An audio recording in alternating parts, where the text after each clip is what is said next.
Assalamualaikum warahmatullahi wabarakatuh. Selamat pagi. Selamat pagi Bapak-Bapak dan Ibu-Ibu. Ini merupakan webinar yang mengawali series dari kursus dari Farm Organik ya, khususnya Urban Nutri Garden. Ya, kali ini saya mengambil judul pentingnya mengenal dan mengkonsumsi sayuran organik. Karena sebetulnya ini merupakan awal ya, cikal bakal kenapa kita peduli terhadap sayuran ataupun makanan organik. Sebelumnya saya kenalkan dulu, saya Suparwan Sulaiman, dan Ibu mungkin di situ namanya Donor Rahayu namanya. Kami founder dari Farm Organik ini ya, yang didirikan tahun 2009. Dan sampai saat ini konsisten hanya menggeluti organik, baik itu eco farming yang di kebun seperti yang ada di background ini, atau dan juga di urban farming dengan nama Urban Nutri Garden. Nah, dalam mungkin 1,5 jam ke depan, mungkin bisa lebih, saya akan share kenapa sayuran organik itu perlu sekali untuk kita.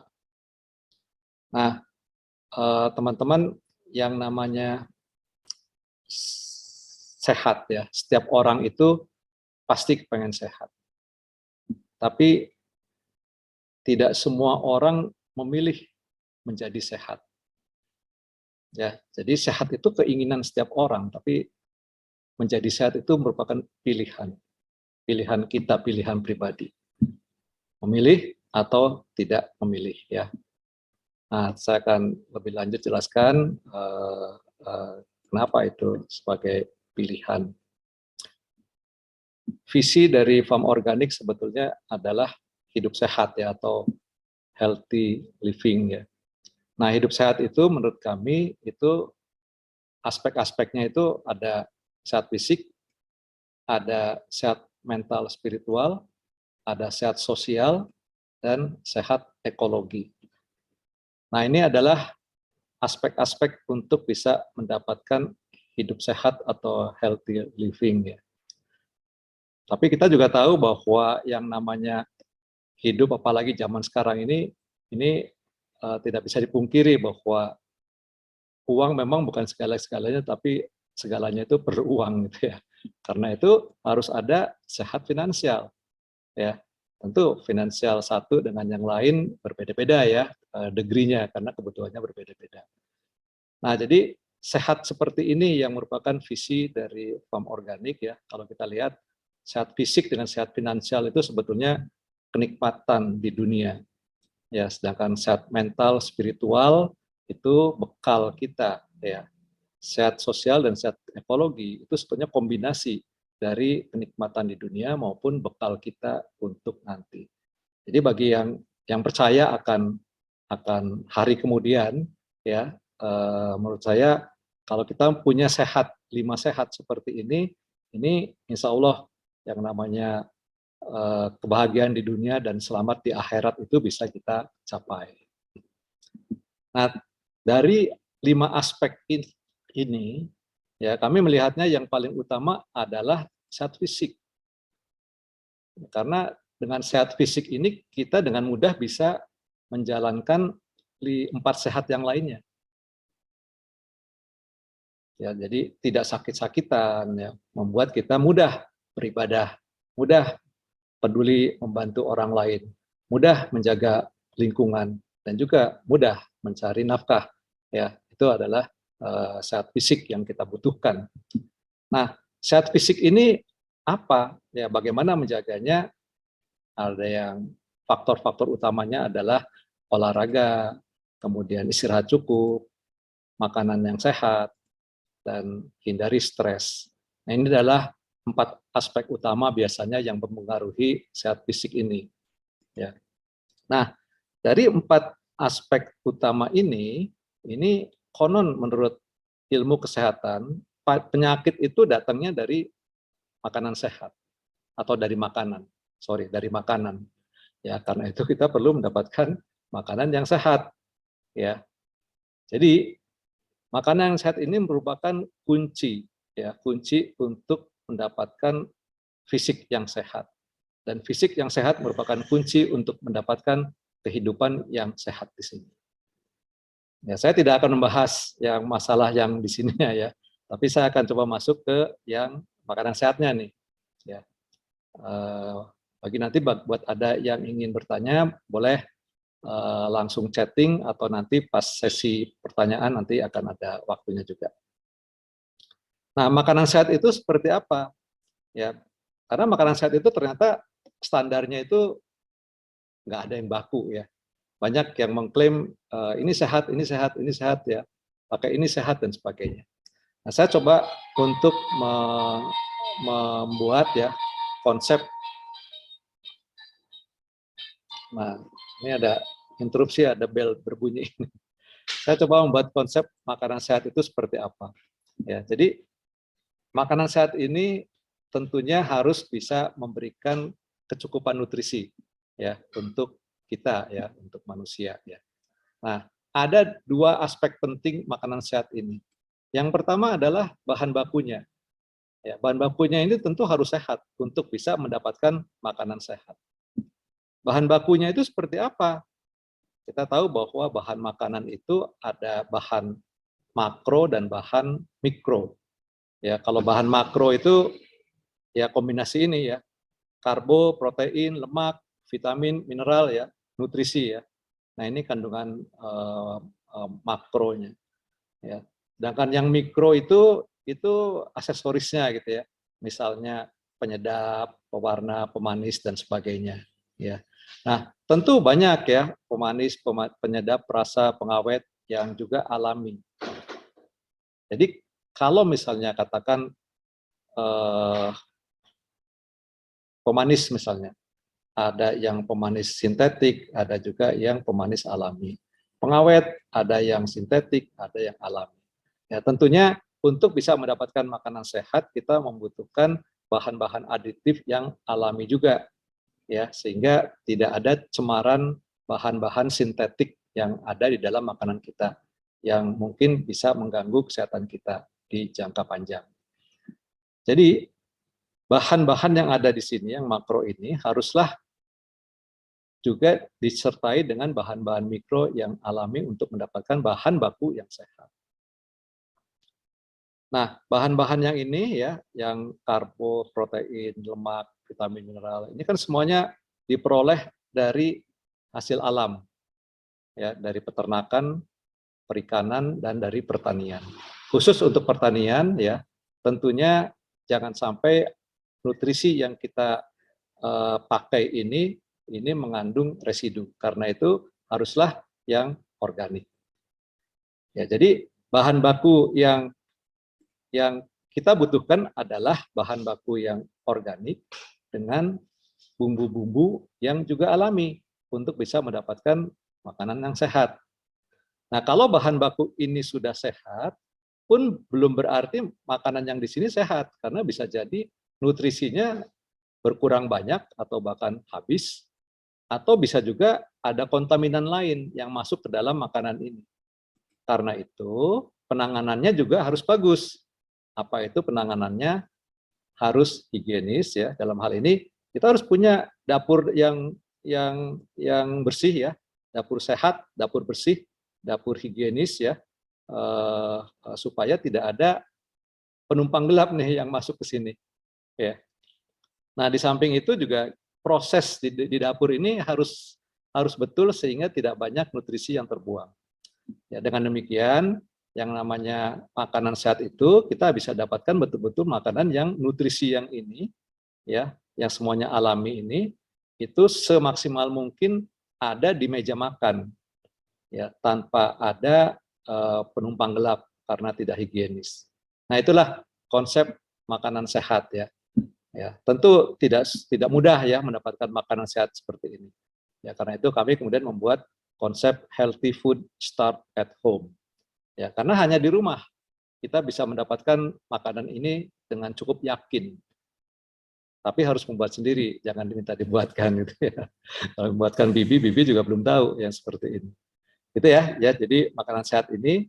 Nah, yang saya akan bahas sekarang ini adalah yang bagian ini ya, bagian yang organik tanpa residu ini. Karena ini sebagai salah satu faktor utama untuk membuat makanan sehat. Oke, nah kenapa harus organik ya? Nah, sebelum saya masuk ke sini, mungkin teman-teman mesti ingat ya pada waktu daftar itu ada polling ya, mengisi survei kecil ya. Nah, saya ingin tunjukin ya hasilnya dulu ya. Nah, polling yang pertama, pertanyaan yang pertama itu, apakah sudah mengkonsumsi organik ya. Saya pindahkan. Oke, ya. Jadi di sini sekian persen itu belum, yang ungu ini baru mau mengkonsumsi, yang ini coklat ini baru mulai mengkonsumsi, yang kuning sudah 1 tahun mengkonsumsi, yang ini sudah cukup lama ya, lebih dari setahun. Ya. Saya sangat senang sekali nih melihat polling ini karena berarti yang sudah mengkonsumsi organik itu sekian nih. Ya. Lebih dari 70% ini. Kurang lebih 70% ya, ini seperempat kira-kira. Ya, jadi mudah-mudahan setelah ini selesai, yang ungu juga berubah menjadi baru mulai, begitu juga yang belum berpikir untuk baru mulai ya. Saya akan jelaskan kenapa kita perlu mulai ya. Nah, ini polling yang pertama ya. Jadi saya senang nih peserta ada di sini itu bisa dikatakan sebagian besar sudah mulai mengkonsumsi organik. Kemudian yang polling yang kedua adalah kalau kita milih organik gimana ya? Nah, kalau kita milih organik itu yang merah ini yang pertanian yang bebas kimia atau kemasan, kemasan yang ada tulisannya bebas kimia atau bebas pestisida. Ada yang ini paling besar nih, paling besar yang ungu ini di kemasannya ditulis organik. Ya. Misalnya Mas Arif bikin organik, mereknya adalah Arif Organik. Wah, itu ya. Termasuk yang dipilih nih Mas Arif nih, ya di sini gitu ya. Nah, kemudian yang coklat ini ada logo organiknya. Ya, nanti saya akan tunjukkan logo organik seperti apa. Atau yang kuning nih. Yang kuning ini, oh iya saya lihat dari sosial media atau pada saat saya berkunjung, bener kok, itu organik kok. Wah, banyak nih yang memilih seperti ini. Ya. Terus juga yang cukup besar juga adalah referensi dari teman. Kata teman saya, si itu tuh organiknya bagus. Nah, itu ya, ada di sini. Nah, ada juga nih yang tanam sendiri. Wah, itu keren. Ya, ada yang nanam sendiri. Kemudian ada juga yang tokonya menjamin kok. Nah, tokonya menjamin kalau ini organik gitu ya. Nah, ini adalah sekedar pengetahuan, share buat teman-teman ya, apa yang terjadi ya teman-teman semua itu kalau saya lihat memang masih variatif nih memilih yang organiknya itu yang seperti apa gitu ya.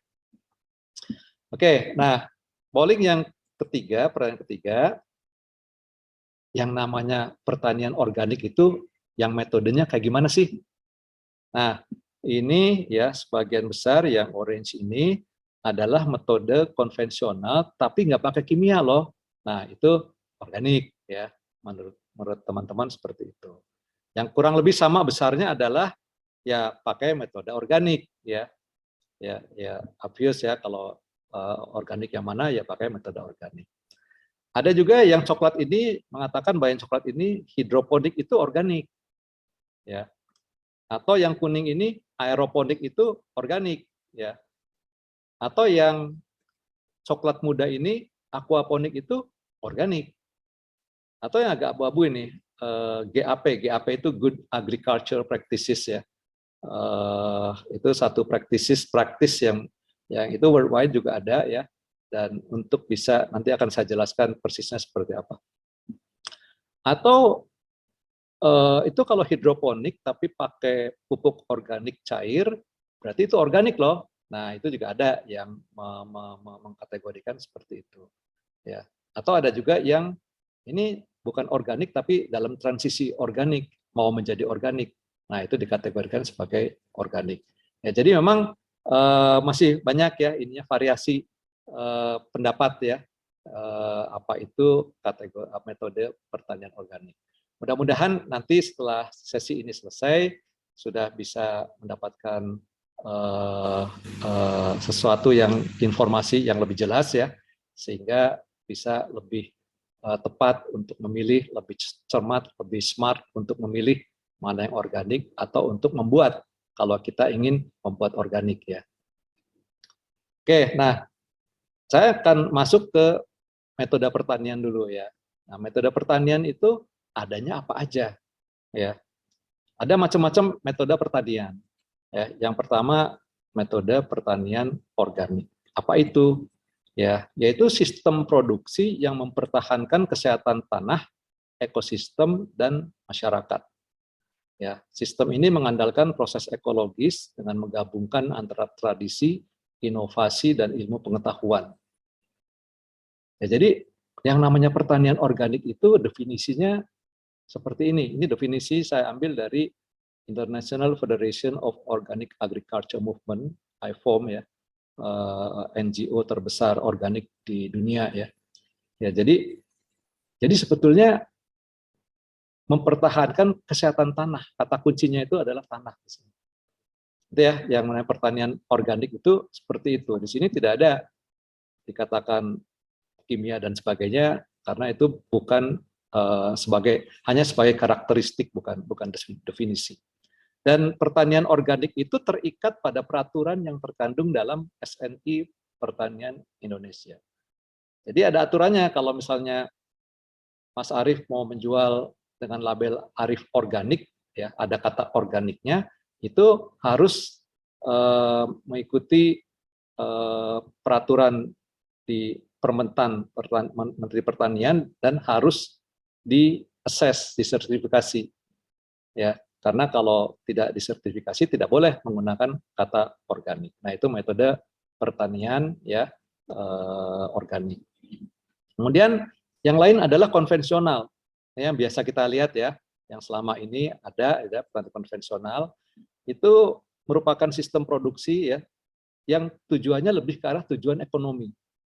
Ya, tujuan ekonomi ya di mana sistem ini menggunakan pupuk sintetik dan dan pestisida sintetik, ada juga yang dicampur ya dengan yang lainnya supaya produktivitasnya itu bisa tinggi.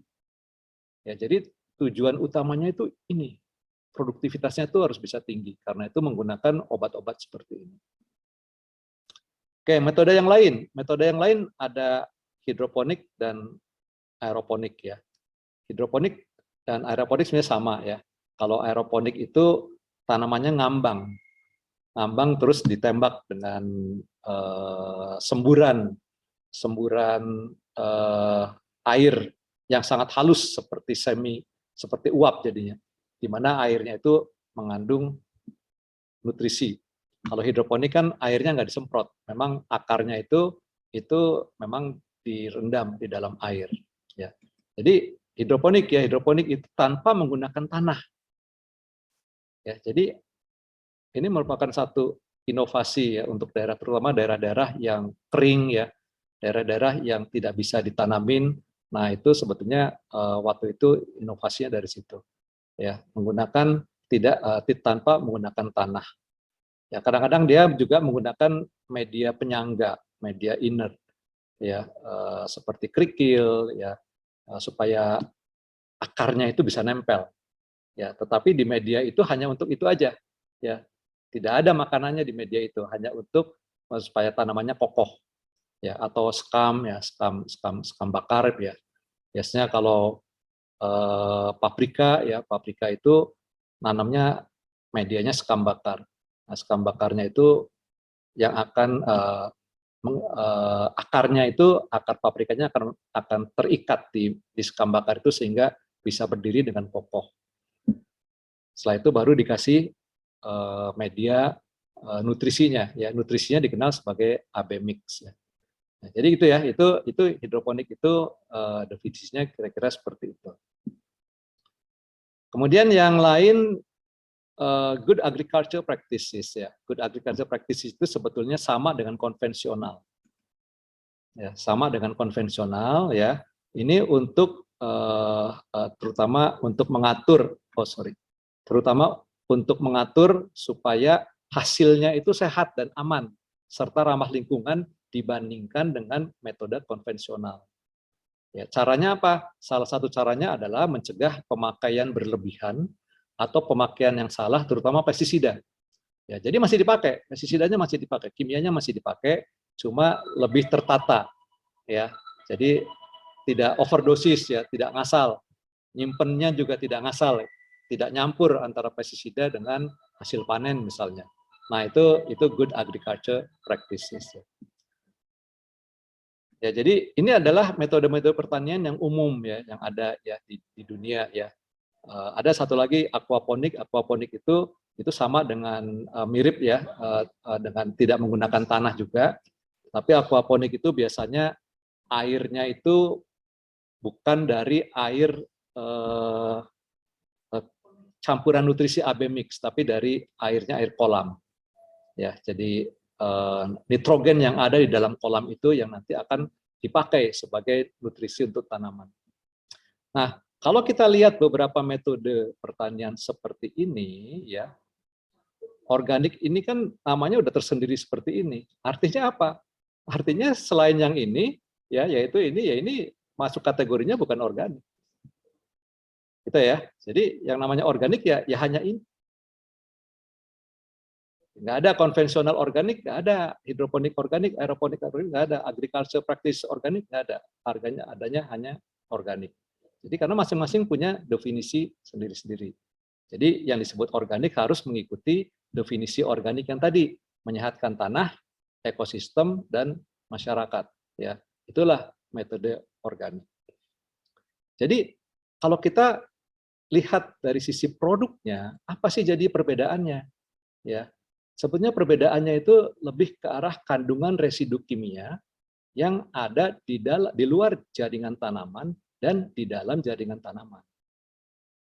Ya, karena makanannya itu yang satu yang organik tanpa kimia, yang selain organik ada kimianya.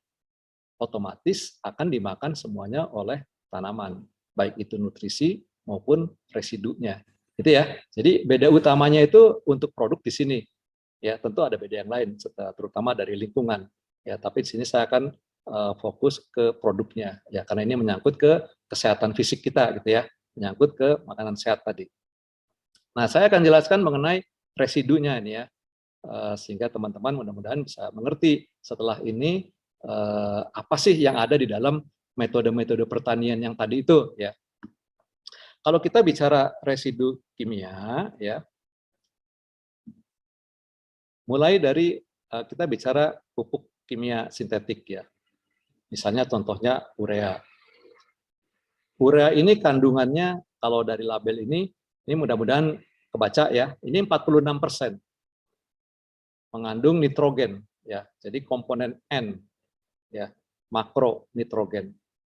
Ada juga yang NPK ya. NPK ini biasanya ada tulisannya 3 angka. Nah, tulisan 3 angka ini menunjukkan 15% yang pertama nitrogen, yang kedua P ya, fosfor, yang ketiga kalium ya. Jadi 15% N, 15% P, 15% K. Sehingga totalnya 45% ya. Kalau nggak salah yang NPK Mutiara lebih tinggi lagi ya kandungannya. Ya, jadi perhatikan bahwa kandungan nutrisi di pupuk kimia sintetik ini cukup tinggi, kurang lebih 50% ya kandungannya. Nah, kalau itu 50% ya, seperti ini 50%, terus yang sisanya itu apa? Ya, sisanya inilah yang disebut dengan residu kimia. Oke. Pertanyaan pertama adalah residu kimia ini jadi kayak soluble ya. soluble, kayak pengikat. Karena N, P, dan K itu secara kimia tidak bisa berdiri sendiri-sendiri.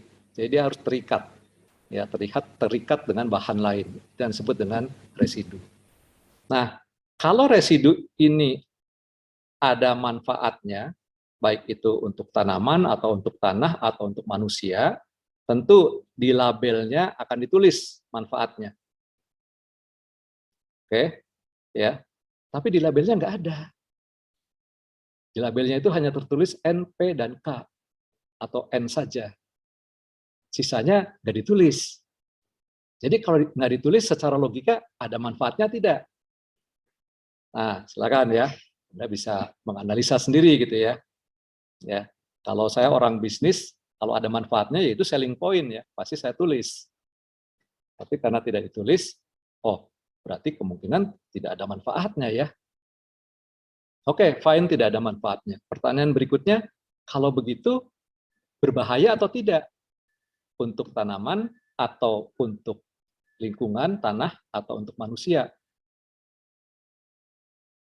Nah ini nggak ada yang jawab, nggak ada yang bisa jawab. Karena kita tidak tahu bahannya itu apa. Ya, yang bisa menjawab ya yang membuatnya, pabriknya gitu ya. Ya. Atau ada yang ingin meneliti di laboratorium, nah itu bisa dijawab ya. Ya memang banyak ya yang udah yang penasaran melihat, mencari tahu apa sih dalamnya, sehingga dibawa dicek ke laboratorium itu isinya apa ya. Memang agak surprise gitu ya. Ya, itu ya. Jadi ini nggak tahu nih isinya apa gitu. Yang pasti tidak ada manfaatnya. Oke, yaitu adalah pupuk ya. Sekarang kalau pestisida kimia misalnya ada Furadan, ya, kemudian ada apa namanya Wafin dan sebagainya ya. Nah, ini adalah contoh-contoh pestisida yang biasa dipakai ya. Nah, pestisida ini yang diutamakan adalah bahan aktifnya. Ya, bahan aktifnya ini sangat beracun. Karena apa? Karena dia harus bisa membunuh makhluk hidup hama. Ya, jadi semua pestisida itu bahan aktifnya itu harus bisa membunuh hama dengan cepat. Karena kalau tidak cepat tidak akan dibeli oleh petani. Ya, jadi harus bagus ya pestisida kimia itu. Sehingga dengan pupuk yang kandungannya cukup tinggi, ditambah dengan pestisida yang sangat protektif terhadap tanaman, sehingga diharapkan yang namanya tanaman itu bisa tumbuh dengan baik dan mulus. Nah, itulah konsep dari non organik itu seperti itu. Ya, nah, saya akan tunjukkan pupuk kimia itu terus gimana sih efeknya. Nah, tadi ada yang 50% atau 45%, ada juga sebagai nutrisi, ada juga residunya setengahnya. Ya. Nutrisi makro ini, apakah isinya N ataupun NPK, ini berguna untuk tanaman, dipakai untuk tanaman. Ya, makanya tanaman tumbuhnya sangat bagus sekali karena nutrisinya sangat tinggi. Ya. Nah, kalau di organik, kacamatanya organik itu yang dilihat adalah ininya juga, residu ini. Residu ini kemana? Nah, ini adalah contoh simulasi tanaman ya. Ini dua tanaman ini sebenarnya sama persis tanamannya. Yang satu saya pindahkan ke air yang berwarna. Ternyata tanaman ini warnanya berubah. Artinya apa? Artinya semua zat yang ada di dalam tanah yang bisa terserap oleh akar akan terserap. Termasuk residu kimia ini juga. Jadi nutrisinya dimakan, residunya juga dimakan. Seperti kita makan tadi ya capcay misalnya. Capcay nutrisinya bagus, baksonya bagus, ininya enak dan sebagainya, sayurannya nutrisinya bagus, tapi juga ada MSG-nya bagus, yang lainnya juga bagus dan sebagainya gitu ya. Jadi segala macam masuk ke dalam perut kita. Ya, kan perut kita kan ususnya tidak bisa memilih selama dia bisa masuk ke dalam jaringan usus ini, ya akan masuk semuanya. Gitu ya. Ya, jadi masuk ke dalam sini. Ya, akan apa namanya? Masuk ke dalam semua area jaringan tanaman ini. Ya, jadi itulah efek dari pupuk kimia ya. Nah, sekarang kita lihat pestisidanya bagaimana. Pestisidanya yang pertama saya akan tunjukkan pestisida namanya pestisida kontak. Ini ada ilustrasi tanaman ya, ini tanaman pakcoy ya. Kemudian ini ada little cute caterpillar. Lucu ya, ini ada uletnya sedang asik-asiknya makan ya. Lagi asik-asiknya makan, kemudian datanglah petani disemprot karena pengen supaya sayurannya bagus ya. Nah, dia menyemprot dengan cara seperti ini ya, maka semprotannya ini akan mengenai daun ini ya, akan beberapa bagian daun akan kena gitu ya. Nah, kalau dengan cara menyemprot seperti ini, ternyata si ulet ini mungkin agak pinter juga nih ya uletnya nih ya. Memang dia makannya itu ngumpet ini. Ya, jadi dia tidak terkena bahan aktif pestisida ini. Ya. Jadi karena ini tidak terkena bahan aktif pestisida, walaupun disemprot, dia tetap aja asyik makan. Ya, karena dia tidak kena pengaruh dari bahan aktifnya. Jadi bayangkan supaya si kecil ini juga ikut mati ya, kena, maka cara nyemprotnya itu harus sedemikian. Pastikan nyemprotnya itu semua area tanaman itu kena semua dengan semprotan ini. Sehingga si kecil ini akan kena dampaknya dan mati. Ya. Nah, ini yang menyebabkan pemakaian pestisida ini seringkali overdosis. Ya. Bahkan sering juga terjadi karena overdosis justru bisa meracuni yang nyemprotnya juga. Ya, apalagi kalau tidak menggunakan masker gitu ya. Tidak menggunakan masker, kemudian anginnya sedang agak besar, nah itu sangat berbahaya lagi buat petani. Ya, jadi pestisida kontak seperti ini. Ya, jadi harus nyemprotnya itu harus semuanya kena semua, baru bisa efektif terlindungi. Tentu cara ini jadi agak merepotkan gitu ya, agak merepotkan sehingga keluarlah teknologi baru yang disebut dengan pestisida sistemik. Ya, pestisida sistemik ini dia tidak disemprotkan ke daun, ya, tapi disemprotkannya ke tanah, disiram, bukan disemprot, disiram, atau ditabur aja di tanah. Ya, maka nanti akan meresap karena ada air, akan meresap ke dalam tanah di sini. Ya, meresap ke dalam tanah, ya, karena akar itu fungsinya menyerap apapun yang ada di dalam tanah, maka zat aktif dari pestisida sistemik ini juga akan terserap ke jaringan tanaman.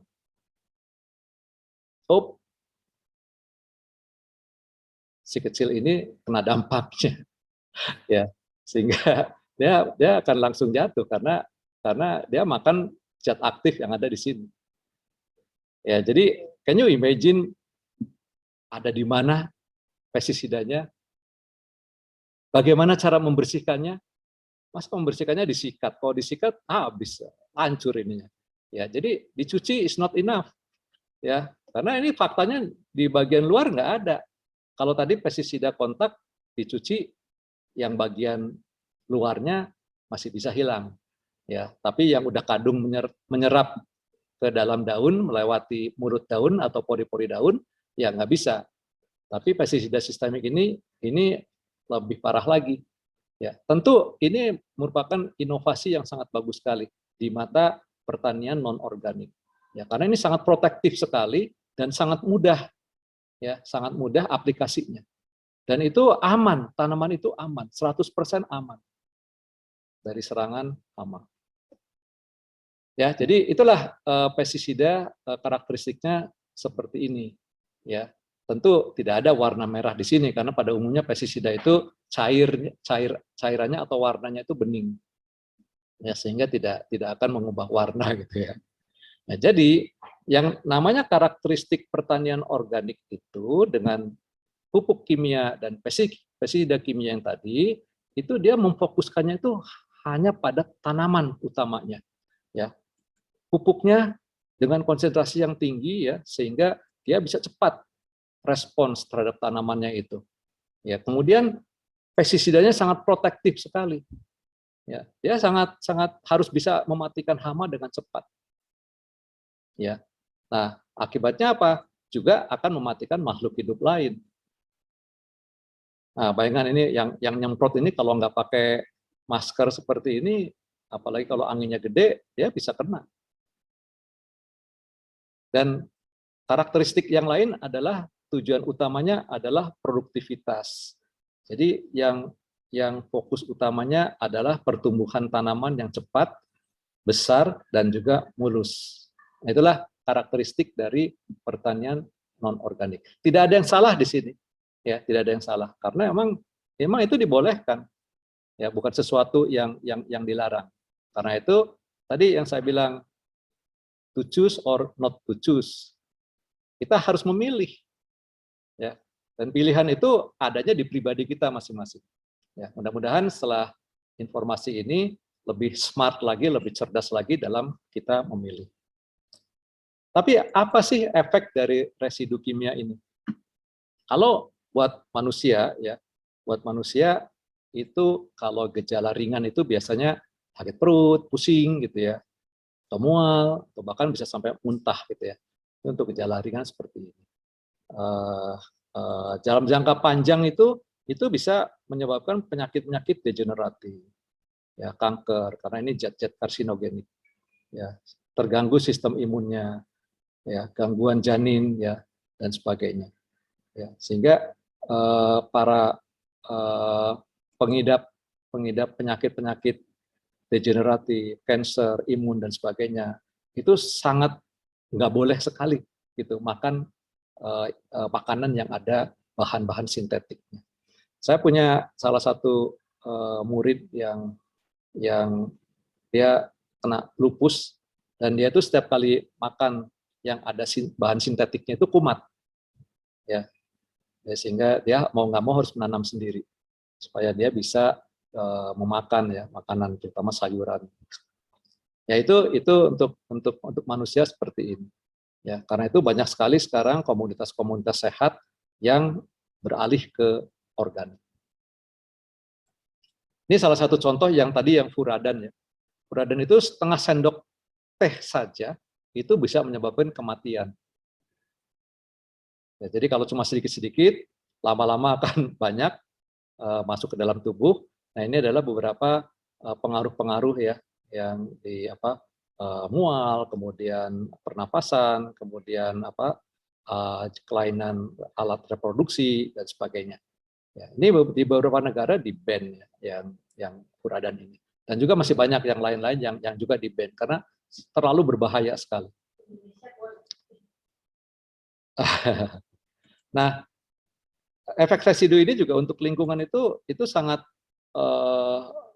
cukup memprihatinkan juga ya, karena dia akan membunuh hama dan semua makhluk hidup sehingga yang namanya siklus ekosistem itu akan terganggu. Ya, kemudian juga cemaran logam berat, cemaran air ya, jadi kotor ya. Kemudian juga struktur tanah juga menjadi rusak ya, karena di situ akan mematikan mikroba maupun organisme dalam tanah. Dia tidak akan bisa berkembang biak hidup dalam tanah karena racun dari bahan residu kimia tersebut, sehingga struktur tanah lama-lama akan rusak ya. Dan juga kontaminasi food chain ya, karena dari mulai memanen sayuran yang beracun kemudian diproses menjadi makanan, ya tentu makanan itu pasti tetap mengandung bahan aktif tersebut ya, terus sampai nyampe ke manusia dimakan. Nah, itulah efek dari residu kimia ya. Ya, jadi kalau untuk kita itu sangat mahal sekali nanti kompensasi dari biaya pengobatan dan juga biaya kenikmatan. Kenikmatan ini maksudnya kalau nggak sakit kita kan enak gitu ya. Nah itu biaya untuk menjadi enak itu mahal sekali.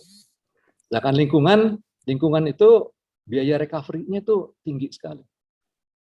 Gitu ya. Jadi kalau dibandingkan atau kalau kita lihat total cost ya dari pertanian yang bisa menyebabkan kerusakan seperti ini ya sangat tinggi sekali. Ya, total kerusakannya baik untuk kesehatan manusia maupun lingkungan itu sangat tinggi sekali cost-nya. Gitu ya. Jadi kalau mencari sayuran misalnya, aduh terlalu mahal nih kalau organik. Coba ingat-ingat biaya pengobatan dan kenikmatan dan biaya recovery lingkungan. Ya, sangat jauh sekali bedanya. Oke, nah itu mengenai pertanian non organik sehingga diharapkan Bapak dan Ibu-ibu sekarang sudah mulai ada kejelasan nih. Kenapa harus organik? Pertanyaannya, emang kalau organik nggak ada begituannya? Nah, gitu ya. Kalau gitu, sekarang kita masuk nih. Organik itu gimana sih? Ya. Nah, saya akan mulai dengan tadi pupuk dan pestisidanya. Ya. Kalau pupuk organik itu biasanya banyaknya dibuat dari kompos. Ya. Kalau pupuk organik yang jadi dari pabrik itu ya asal usulnya kompos juga. Ya, tapi kemudian dibuat supaya jadi granul, supaya jadi lebih enak, lebih cantik ya dibandingkan dengan kompos gitu ya. Tapi sebenarnya kompos itu apa? Ya, kompos itu adalah bahan-bahan organik ya, baik itu dari tanaman maupun dari hewan, termasuk dari manusia gitu ya kalau mau dibikin tapi tidak. Ya, jadi bahan-bahan organik ini kalau sudah mati dia akan terurai secara alami. Sebetulnya secara alami itu dia terurai karena aktivitas mikroba yang bekerja di situ di bahan organik itu. Sampai dia betul-betul hancur cur gitu ya. Jadilah kompos. Ya. Nah, kompos ini kandungannya itu gak gede rupanya nutrisinya untuk tanaman. Paling-paling sekitar 5%. Ya. Kalau diatur-atur pun nggak akan bisa melewati 10%, jauh di bawah 10%.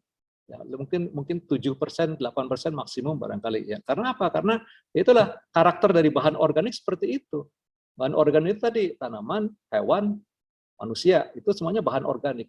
Unsur haranya kalau diperes pokoknya hanya segitu. Kandungan CN PK kemudian mineral-mineral yang lainnya itu hanya segitu. Ya. Nah, kalau begitu sisanya apa yang 95%? Ini yang disebut dengan bahan organik stabil. Dead matters. Ya. Apa itu? Ya itulah tanah gitu ya. Ya, jadi tanah itu udah di ujung bahan organik yang diurai udah nggak bisa diurai lagi, ya itulah tanah. Itu ya. Jadi kompos itu yang betul seperti ini. Nah, yang harus dipakai di pertanian organik itu harus seperti ini, bukan kompos-komposan atau bukan yang menganggap udah jadi kompos, bukan. Harus yang seperti ini supaya efek ke lingkungan dan ke yang lain-lainnya itu bagus. Ya. Jadi 5% unsur hara dengan bahan organik stabilnya itu 95%. Jadi bayangkan kalau kita masukin 1 genggam NPK dengan 1 genggam kompos, itu bedanya 10 kali lipat ya dari sisi kandungannya. Nah, kalau yang organik, pestisida organik pestisida organik semuanya dari bahan organik murni. Ya, jadi di bahan-bahan di kompos maupun pestisida organik ini tidak ada residu kimia, karena semuanya dari bahan organik. Nah, pertanyaannya, nah ini 5% terus gimana tanaman mau tumbuh? Ya, by the way, ini di belakang nggak kelihatan ya. Nanti kalau lihat picture saya, itu di belakang itu tanamannya sangat bagus sekali, sangat subur sekali, dan itu murni dari kompos. Nggak ada yang lain-lainnya. Ya. Nah, tapi gimana caranya? Ya, kemudian yang pestisida nih, pestisida organik ini nggak sama dengan pestisida kimia. Pestisida kimia itu begitu disemprotin, kelepak-kelepak langsung bisa mati ininya hamanya. Ya, saking aktifnya, saking kuatnya. Tapi pestisida organik ini juga sifatnya sistemik. Sistemik itu dalam arti gini. Kalau sekarang disemprot, ya, dia tidak ngaruh.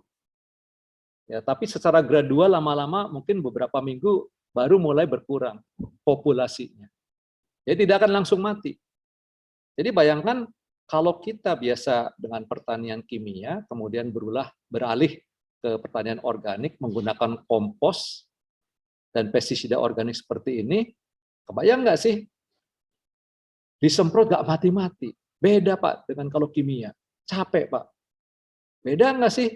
Dikasih kompos, hidupnya lama amat Pak. Perkembangannya lama amat Pak. Beda kalau saya kasih urea. Jadi frustrasi. Petani bisa frustrasi. Ya, kalau cara berpikirnya itu masih sama dengan cara berpikir kimia. Karena itu kita harus ubah paradigma kita kalau di organik itu. Ya, mengubah paradigma dari pola pikir kimia, ya, yaitu menumbuhkan tanaman ke pola pikir organik. Nah, pola pikir organik itu kita tidak menumbuhkan tanaman, tetapi menyehatkan tanah. Tanahlah yang akan menumbuhkan tanaman. Jika tanahnya sehat, otomatis tanamannya sehat. Tanah yang sehat tidak boleh ada kontaminan kimia. Gitu ya, logikanya seperti itu.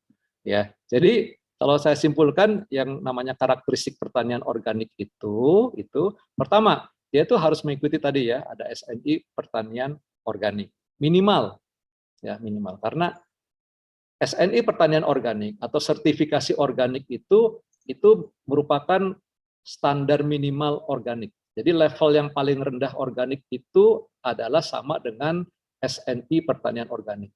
Kalau kita ujian cukup dapat C lah di situ.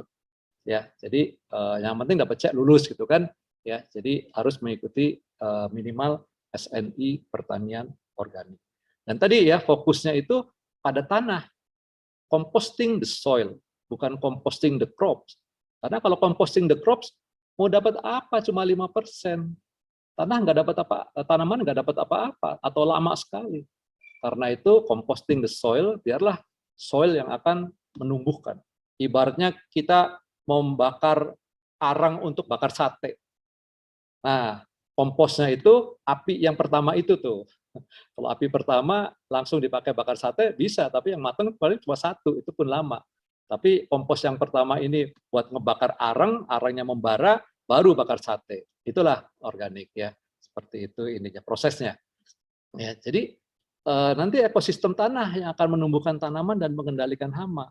Jadi nggak usah takut gitu ya. Dan kemudian ya tadi sayuran sehat hanya akan tumbuh di tanah yang sehat. Dan itu harus bentuknya polikultur ya. Karena kalau monokultur itu begitu ada penyakit atau hama langsung deret kena semua, mau nggak mau harus disemprot. Kecuali rugi gitu ya. Jadi di pertanian organik ini, kalau kita menggunakan pola pikir organik, itu betul-betul anti repot. Ya, jadi santai aja seperti yang ya ini saya tunjukkan yang gambar yang di sini ya. Ini ekosistem polikultur, coba perhatikan tanaman ini dengan sebelahnya beda, dengan sebelahnya lagi beda, dengan sebelahnya lagi beda, dengan ini beda. Beda terus. Begitu ini dipanen, ditanam lagi dengan tanaman yang berbeda. Ya, sehingga akan terbentuk rotasi yang sangat bagus sekali di sini. Nah, itulah jadi pertanian organik itu kira-kira seperti itu. Susah kalau misalnya pola pikir pertanian kimia diterapkan di pertanian organik. Nggak akan bisa. Ya. Misalnya maksudnya bisa, tapi akibatnya apa? Kita akan mencari pupuk organiknya yang kandungan nutrisinya tinggi sekali, seperti kimia. Nggak ada. Nggak bisa. Karena secara ya dalam penelitian yang namanya bahan organik itu kandungan organiknya nutrisinya cuma segitu. Ya. Atau mencari pestisida organiknya yang ampuh, begitu kena langsung mati. Nggak bisa juga, susah. Ya, karena memang karakternya sangat berbeda. Jadi nggak boleh didekati dengan karakter yang sama. Nah, Mas Arief tadi dari bangunan ya, ya dari konstruksi arsitek. Nah, konstruksi Anda belajar pertanian organik lebih mudah. karena tidak terkontaminasi dengan pola pikir kimia. Jauh lebih mudah. Ya, saya juga bukan orang pertanian, ibu juga bukan orang pertanian. Lebih mudah untuk masuk ke pertanian organik dengan pola pikir organik. Bukan berarti yang lain nggak bisa, ya. Ya, karena apa? Karena di Indonesia itu belum ada fakultas pertanian yang punya prodi pertanian organik. Sampai sekarang itu belum ada. Ya, kalaupun ada kuliahnya, mungkin paling banyak barangkali 6-8 SKS barangkali dari 144 SKS. Bahkan ada yang pilihan. Ya, yang pilihan ya artinya boleh milih, boleh enggak gitu ya. Ya, lucunya ada mahasiswa yang magang di tempat saya, di mana di perguruan tingginya itu pertanian organiknya itu pilihan, ya, tapi dia tidak memilih gitu, tapi mau magangnya di pertanian organik. Ya susah, nggak bisa saya terima kecuali saya brainwash dulu, supaya dia ngerti dulu gitu organik itu apa, gitu ya. Ya, jadi ini masalah paradigma kalau kita masuk ke dalam pertanian organik. Dan kalau didalamin lagi pertanian organik, yang tadi yang pertama kali chart yang pertama healthy living-nya itu bisa didapat di situ. Nah sekarang nih, terutama nih buat ibu-ibu nih, ya, terus gimana nih caranya kita tahu itu produk organik atau bukan? Ya, nah ini sebagai topik yang terakhir sebelum kita buka tanya jawab ya. Pertama dari kemasan.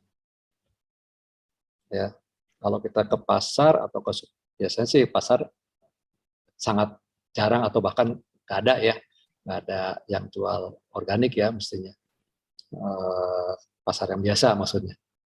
Nah, kalau pasar modern atau toko organik atau supermarket biasanya adanya di situ.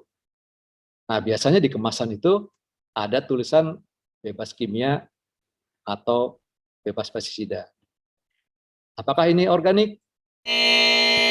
Bukan, karena memang definisinya nggak begini. Ya. Terus ada juga yang tulisannya semi organik ya, atau orang cerita ini semi organik loh. Saya masih pakai sih pupuk kimia, tapi udah nggak disemprot kok. Jadi semi organik kan, ya. Apakah jadi ini organik?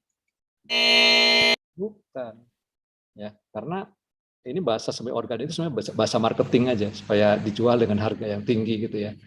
Ya, semi organik nggak ada, nggak full organiknya nggak ada. Ya, bahwa itu nggak full lebih ke arah keadaan ya, tapi bahwa ini organik yang tidak full misalnya. Istilah itu sebenarnya istilah marketing aja ya supaya Anda membeli dengan harga yang lebih bagus. Kemudian organik, kemasannya ada tulisan organik. Nah, ini baru organik. Atau tadi kan hidroponik kan bukan. Kalau hidroponik organik bukan juga, karena hidroponik ya hidroponik. Ya, gitu ya. Jadi organik itu organik saja. Ya. Apalagi nih, organik dalam konversi. Nah, ini juga masuk dalam organik karena sedang dalam proses menjadi organik, ya. Tapi harus bilang bahwa ini dalam konversi loh atau dalam transisi loh, gitu ya. Ya, apalagi nih, wah nggak pokoknya kemasannya nggak ada kayak gini, ini organik atau bukan nih? Bukan. Mungkin juga, gitu ya. Ya. Nah, jadi kalau kita pengen melihat mana yang kemungkinannya organik, yang ada tulisan organiknya, atau yang organik dalam konversi, atau bahkan yang nggak ada apa-apanya juga bisa organik, bisa bukan loh, gitu. Ya, jadi yang tiga ini artinya juga apakah ini pasti belum tentu juga, ya. Bahwa tapi yang jelas yang merah-merah ini itu udah pasti bukan. Ya, terus bagaimana mengidentifikasi apakah yang ini tuh benar atau yang ini benar konversi atau yang none of the above ini yang benernya kayak gimana? Ya. Nah, ciri-cirinya adalah yang pertama menerapkan SNI pertanian organik sepanjang waktu. Ya, jadi sepanjang waktu, bukan pada saat diperiksa saja. sepanjang waktu harus seperti ini. Nggak bisa dilihat dong di kemasan, ya nggak bisa. Maaf, nggak bisa, saya nggak bisa diapa-apain gitu ya. Ya. Tapi Anda harus tahu bahwa harus seperti ini. Ya. Kemudian di kemasannya, nama produk bisa dengan kata organik, tapi bisa juga tanpa kata organik. Namanya kalau jual produk organik harus ditulis organik mereknya, kan nggak harus, gitu ya. Ya jadi bisa seperti ini. Aduh, bikin saya tambah bingung juga nih. Nah, kalau punya sertifikat ya, mana sertifikat ini ada expirednya ya, itu 3 tahun ya, itu boleh mencantumkan logo organik Indonesia seperti ini, ya seperti ini. Tapi ini pun cara penulisannya itu harus sesuai dengan ketentuan, yaitu ada nomor registrasinya di sini. Karena dari nomor registrasi ini bisa dilacak apakah masih valid atau sudah expired. Gitu ya. Jadi ada ketentuannya kalau kita ingin menggunakan sertifikasi organik ya. Kenapa sih perlu sertifikasi organik?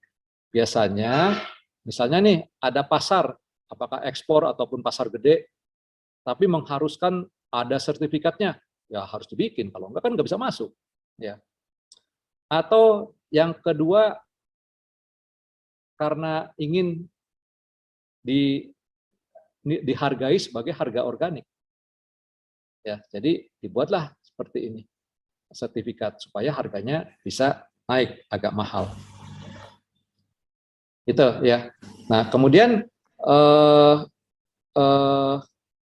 bisa juga dengan kata logo organik ini untuk menunjukkan bahwa ya apa yang dia lakukan itu betul ya, bahwa ini adalah untuk meyakinkan ya, untuk meyakinkan. Siapa yang meyakinkan konsumen nantinya adalah bukan si pelakunya tetapi lembaga sertifikasi organiknya sebagai asesornya. Ya, jadi kita datang ke lembaga sertifikasi organik, pertanyaan saya mau di ini dong, disertifikasi dong, ya maka dia akan lakukan proses ya di situ. Jika tidak memiliki sertifikat organik, ya tidak diperkenankan menggunakan kata organik. Ya, jadi nggak boleh ditulis Arif organik tuh, Mas Arif, kalau misalnya tidak punya sertifikasi. Tapi tidak berarti yang ini ditinggalkan. Ini itu wajib yang pertama nih, yang SNI pertanian organik itu wajib. Dan itu minimal, itu wajib. Mau ada sertifikasi atau tidak ada sertifikasi, yang ini wajib dilakukan. Tapi secara visual, membedakan dengan non-organik itu susah.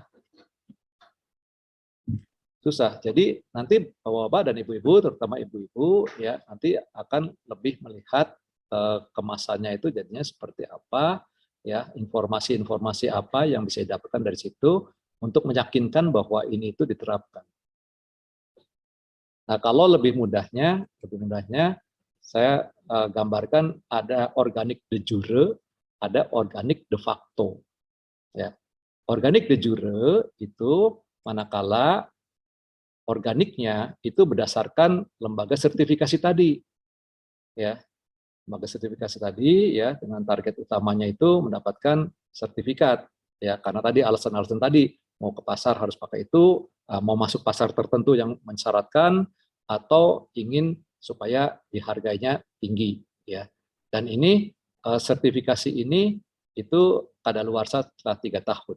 Harus di-renew ya, harus di-renew. Karena itu harus ditulis seperti ini supaya bisa dilacak ini sebetulnya masih valid atau tidak ya, organik Indonesianya atau sertifikatnya. Ya, jadi ini merupakan kalau kita punya seperti ini dan kita ingin menjual dengan kemasan labelnya ada label organiknya, ya itu harus mempunyai ini. Ya. Kalau tidak punya label organik, nggak perlu ditulis label ada organiknya, misalnya cukup sayuran Arif misalnya, kemudian punya sertifikat ini boleh. Boleh, nggak perlu mencantumkan, boleh, karena memang itu branding ya, brandingnya seperti itu. Ya, jadi yang ini itu dasarnya adalah regulasi, ya dasarnya regulasi. Asal memenuhi SNI maka bisa dapat ini. Ya, tentu dengan ada prosesnya, ya, tapi minimal mengikuti SNI. Ya, buat supaya ikuti ini memenuhi semuanya, jadi conformity-nya itu, kesesuaiannya itu dipenuhi, maka bisa dapat seperti ini. Ya, ini ibaratnya kayak untuk mendapatkan apa ya, sertifikat halal misalnya, ya, atau PIRT, ya, atau ISO misalnya, seperti itu. Ya. Nah, selain de jure, ada juga de facto. Nah, de facto itu apa? Nah, de facto itu menjalankan proses organiknya itu dengan betul, ya. Dengan atau tanpa sertifikat, saya harus menjalankan organiknya dengan betul, minimal sesuai dengan SNI. Nah, karena itu harus punya basis kompetensi dan juga etika. Ya, etika ini terutama etika kejujuran di sini dibutuhkan. Ya, karena kalau kita punya seperti ini, maka pada umumnya hasilnya itu bisa lebih tinggi dari levelnya, ya, maksudnya level standarnya itu lebih tinggi dari SNI. Jadi kalau SNI itu dapat C, dengan yang ini bisa dapat B atau bahkan bisa dapat A nilainya. Ya, jadi target utamanya itu produk yang sehat dan lingkungan sehat, bukan produktivitas produk utamanya. Ya, tapi lebih ke arah ini. Nah, ada yang de facto, jadi ini lebih ke arah prinsip. Jadi bekerja berdasarkan prinsip. Ini prinsipnya yang namanya organik itu harus begini-begini, dijalankan seperti itu. Kan atau tanpa sertifikat. Jadi ada de jure, ada de facto. Kalau de jure harus memenuhi peraturan-peraturan itu baru dapat sertifikat. Kalau berdasarkan prinsipal, mengikuti kaidah-kaidah organik yang betul, ya, untuk bisa mendapatkan produk yang sehat dan lingkungan yang sehat. Nah, kalau ini interseksinya ada juga yang prinsipnya dijalankan dengan baik, kemudian mengikuti sertifikasi, ya, sehingga kelompok ini de facto dan de jure-nya itu bisa didapat. Tentu yang paling the best adalah kalau kita bisa mendapatkan yang ini. Menurut saya, bukan menurut saya, menurut Anda nih, kalau ini nggak ada, Anda lebih memilih yang ini atau yang kanan. Ya, itu pilihannya ada di Anda. Ya, pilihannya di Anda. Kalau seperti ini mudah mendapatkannya, yaitu ada sertifikasinya, ada logonya. Kalau ini memang agak-agak susah mendapatkannya. Anda harus tahu farmnya, harus tahu tadi yang melihat dari web atau dari visit, kunjungan dan sebagainya, harus tahu. Jadi yang ini itu nanti biasanya Anda akan tahu pelakunya itu karakternya seperti apa. Karena prinsipal ini akan direpresentasikan oleh karakteristik perilaku dari pelaku organiknya. Ya, jadi seperti ini ya. Tinggal nanti pilihannya ada di Anda. Ya, mudah-mudahan sekarang bisa sedikit lebih jelas ya bagaimana kita memilih organik ya. Memang the best adalah menanam sendiri, tapi kalau harus membeli ya kira-kira pilihannya seperti ini ya. Yang jelas apapun pilihannya ya, kalau kita memilih organik yang betul, insya Allah akan menjadi sehat. Dan kalau kita mengkonsumsi organik atau membeli atau menanam sendiri, maka sebenarnya secara tidak langsung kita telah memberikan kontribusi untuk menjaga bumi kita ini. Terima kasih, ini chart saya yang terakhir. Oke, sekarang saya buka untuk tanya jawab.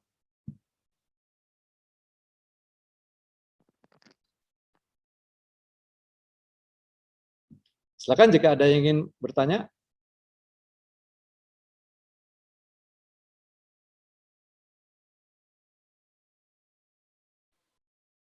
Baik, saya Pak, mohon izin. Silakan, Mbak Dewi.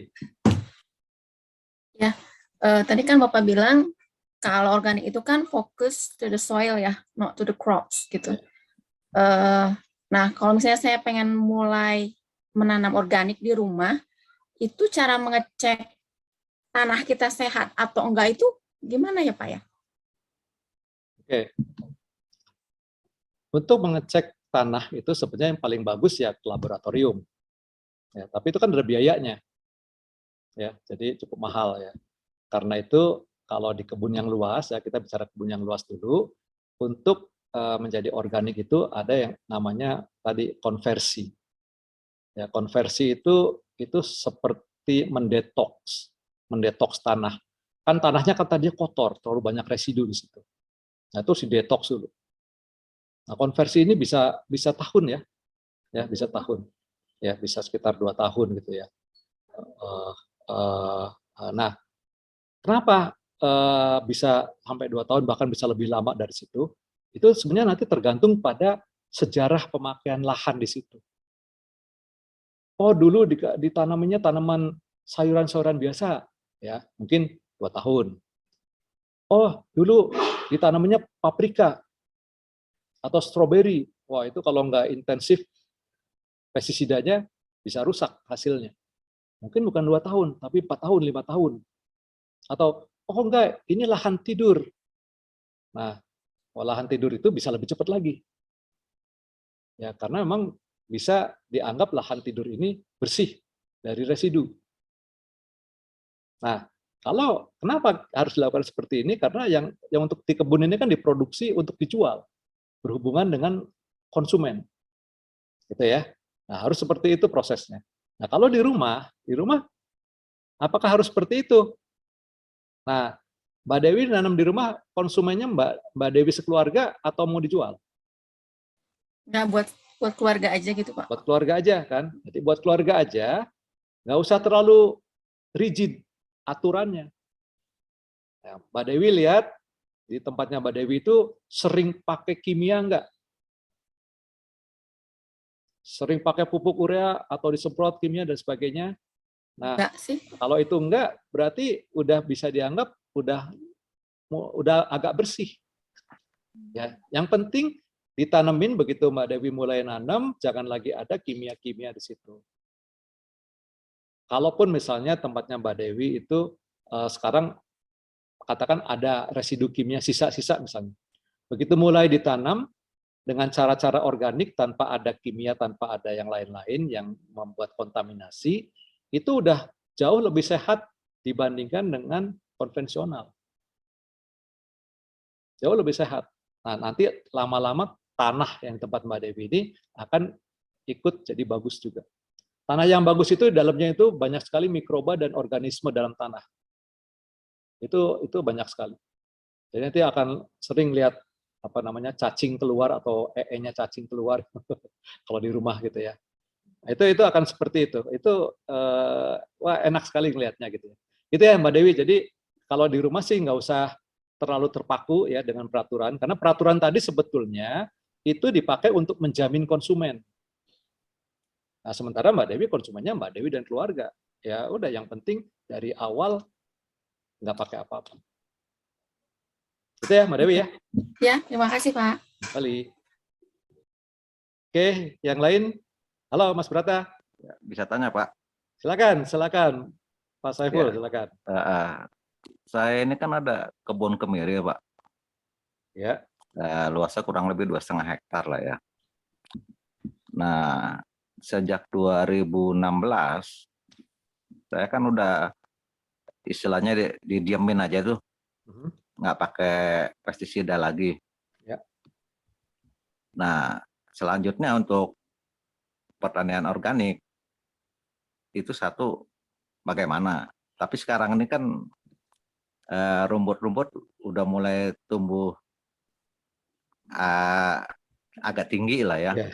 Nah, ngatasin ini bagaimana kalau kita rubah untuk pertanian organiknya tanpa memakai pestisida yang biasa kita lakukan untuk pemberantas hama. Tekniknya, langkah-langkah step by step-nya bagaimana itu Pak? Oke. Nanti mau ditanamin kemiri juga atau tanamin apa Mas Saiful? Enggak, kemirinya kan udah ada Pak. Oh, ini mau ditanamin yang lainnya. Tapi gitu. untuk apa namanya organiknya Pak? Di sela-selanya atau gimana? Iya kan jarak antar kemiri kan 10 meter Pak. Oh, oke. Berarti tengah-tengah itu kan bisa kita manfaatkan semaksimal mungkin untuk pertanian organik. Oke. Punten, kemiri itu bentuk pohonnya pohon atau apa ya? Pohon, Pak. Pohon ya. Jadi kayak rindang begitu ya? Ya, kayak Pohon rindang besar gitu. ya. Ya. Jadi cahaya matahari masih turun ke bawah ya, Pak? Turun, Pak, bisa nyampe. Ya kurang lebih jaraknya 5 meter lah dia dahannya.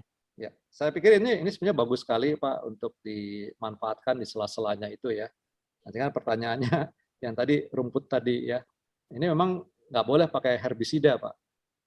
Karena kalau kemirinya Bapak udah nggak diapa-apain, nggak pakai kimia dan sebagainya dari 2016 begini, itu udah bisa dianggap tanahnya itu udah bersih Pak. Nah, tanah udah bersih, jangan dikasih apapun yang ada kimianya Pak, karena itu akan meriset.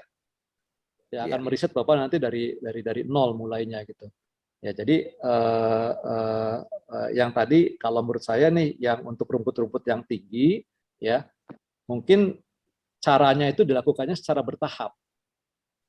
Ya, jadi Bapak harus punya kayak blueprint untuk pertanian organiknya Bapak di sela-sela itu akan seperti apa, ya kemudian nanti akan mengerjakannya itu bertahap Pak. Mulai bertahap itu dulu, karena bagaimanapun nggak bisa Pak dengan kimia.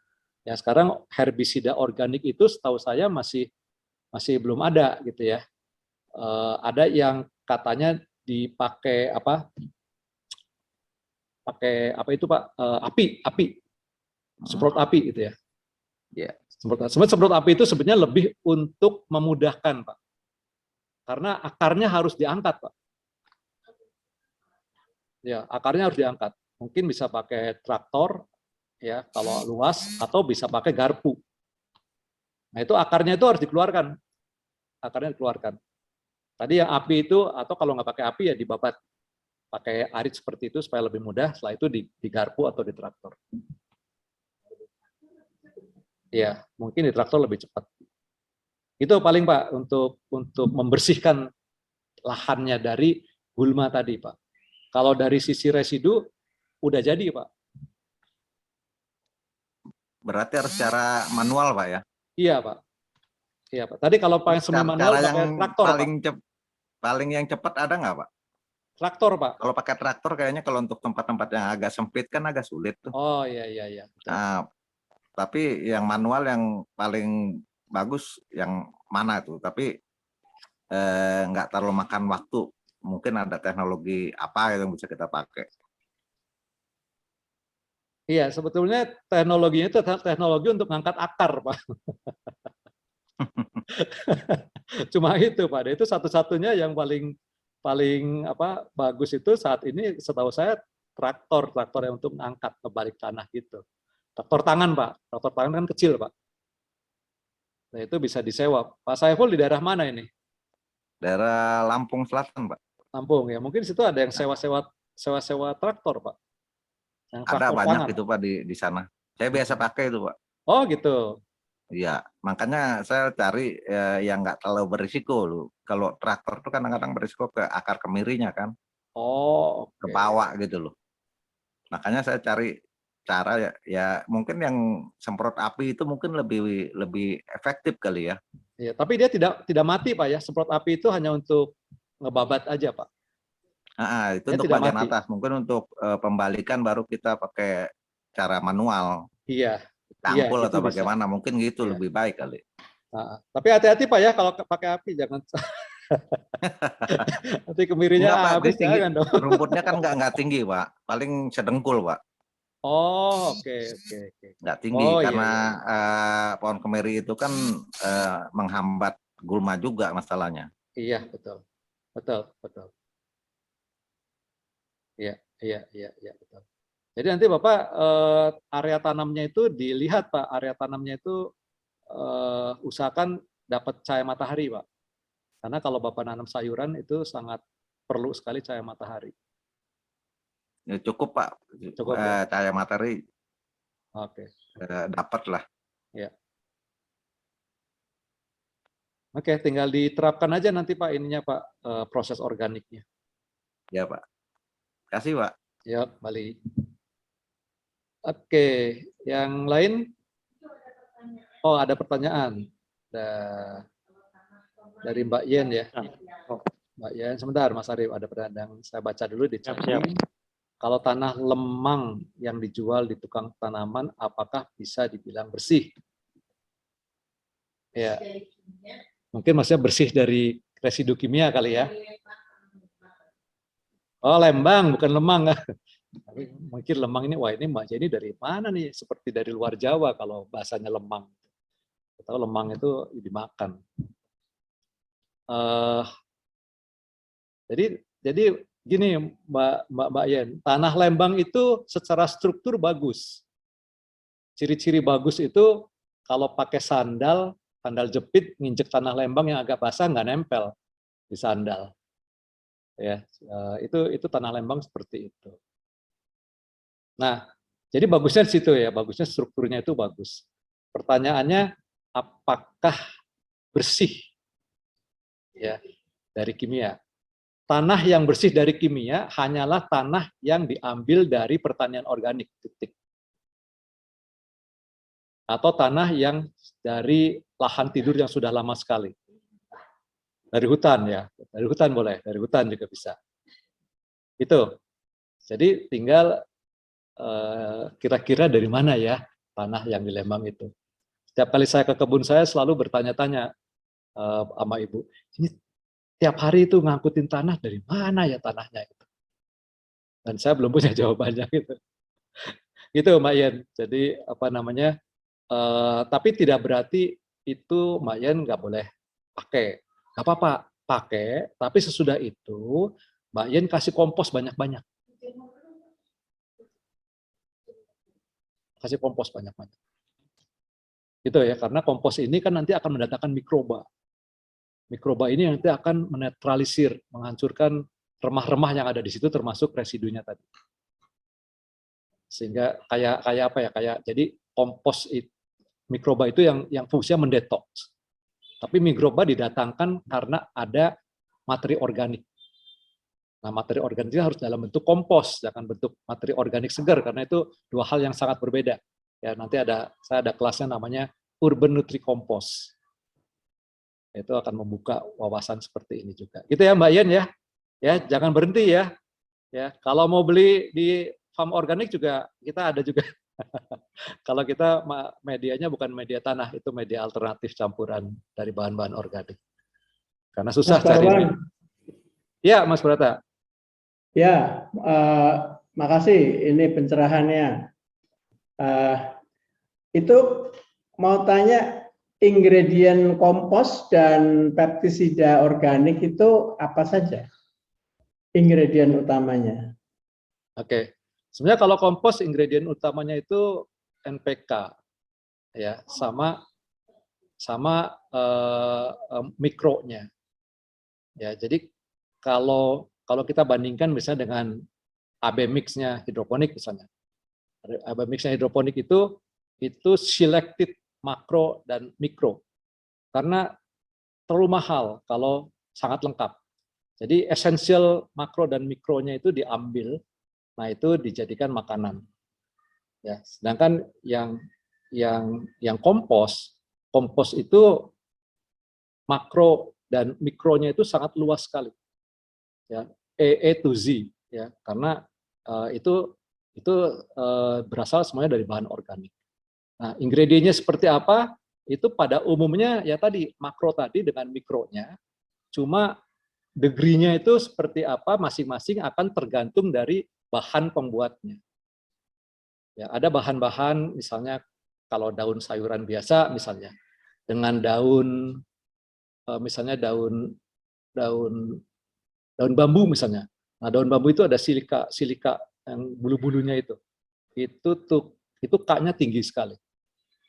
Gitu. Jadi nanti sangat tergantung pada bahan-bahan pembuatnya, Mas Prata. Sehingga kalau di organik itu kan sebetulnya komponennya sangat relatif, ya bandingkan dengan kimia. Kalau kimia itu semuanya formulated, ya begitu kita masukin rumusnya ini dengan ppm sekian, pasti jadinya begitu. Tapi kalau di organik itu bahan yang satu dengan bahan yang lain berbeda. Saya menggunakan kompos, bahan bakunya salah satunya dari kotoran sapi. Kalau sapinya makan daun atau rumput dari tempat yang berbeda, bisa berbeda juga. Gitu. Jadi secara kuantitatifnya itu bisa beda-beda, tapi kualitatifnya itu lengkap. Jadi A to Z-nya tadi situ. Makanya salah satu waktu saya memberikan hal yang sama juga, salah satu profesor dari IPB itu mengatakan itu kalau yang bukan organik itu nutrisinya lebih lengkap, Pak, di sayurannya. Oh, yang organik itu sayurannya nutrisinya lebih lengkap dibandingkan dengan yang hidroponik. Bapak kan bisa lihat sendiri, kalau hidroponik kan warnanya kan agak-agak cerah sedikit pucat gitu dibandingkan dengan yang organik. Karena apa? Karena memang makanannya itu tidak A to Z kalau yang di hidroponik. Terlalu mahal kalau dibikin A to Z. Ya, dari A sampai Z gitu. Tapi kalau yang di tanah itu A sampai Z. Nah, cuma bedanya adalah bahan-bahannya itu bahan apa, maka komponen apanya bisa tinggi. Bahan apa, komponen apanya bisa tinggi. Gitu, Mas Brata. Oke, kalau pestisida organik? Pestisida organik sama. Ya, semuanya dari bahan. Biasanya kalau pestisida organik itu dia mencari bahan-bahan yang tidak disukai oleh hama. Yang tidak disukai oleh hama itu pertama polifenolnya itu menyebabkan mengeluarkan bau tajam. Bau tajam misalnya rosemary misalnya, itu baunya tajam. Kemudian yang kedua rasanya tajam. Misalnya kipahit misalnya, daun kipahit itu rasanya tajam. Kemudian yang ketiga bau, rasa, mengandung zat aktif.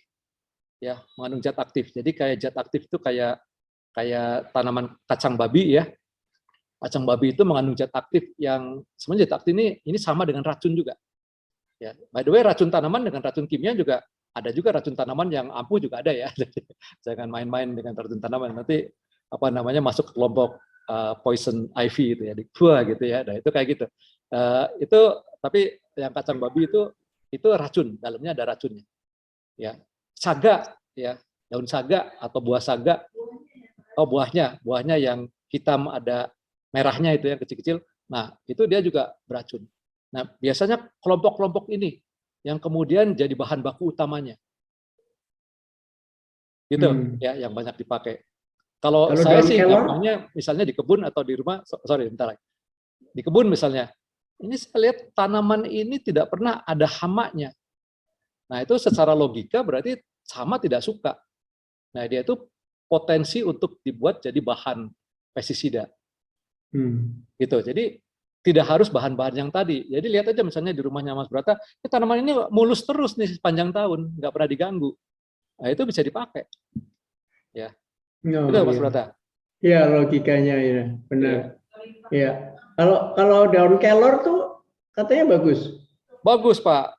Bagus, dimakan lebih bagus lagi. Nggak, untuk pestisida organik bagus ya? Untuk pestisida bagus, Pak, bagus. Tapi kalau saya milih sih saya makan aja. Ya.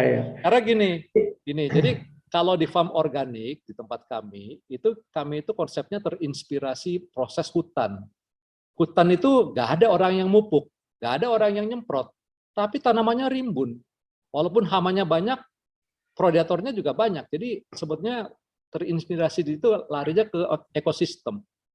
Jadi kayak tadi misalnya Mas Brata yang tanaman kelor misalnya. Kalau itu bagus disebar aja, ditanamnya disebar, nggak usah disemprotin.